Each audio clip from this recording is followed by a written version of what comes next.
কি অবস্থা জয়নাল ভাই, আপনি বলে দেশে যাইতেছেন একবারে হাসাইনি? আরে ভাই কি কইন, দুঃখের কথা। দীর্ঘ 10 বছর, 10টা বছর বিদেশ করছি, সবার জীবন কাটাইছি।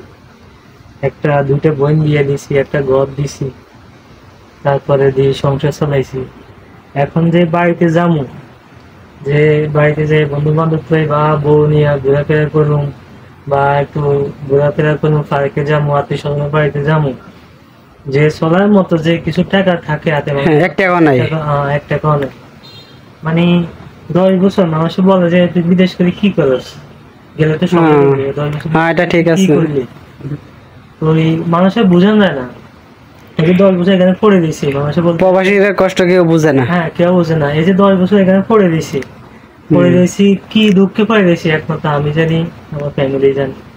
তো এই সবাই জানে যে এখানে অনেক বছর পড়ে দিয়েছি, বেতন ভালো, স্যালারি ভালো, বা না বেতন ভালো না হলে কিভাবে তুই পড়ে থাকস।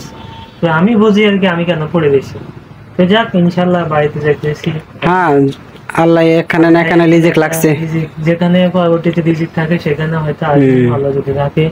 দেশে যদি রিজিক থাকে, দেশে থাকলাম, আবার যদি প্রবাসী জীবনে আসা লাগে আসতে হবে, হুম, এই আর কি। এটাই। সবাই ভালো থাকবেন, সুস্থ থাকবেন। সবাই ইউটিউব চ্যানেলটা সাবস্ক্রাইব করে দিবেন, পাশে থাকবেন। ওকে, আসসালামু আলাইকুম।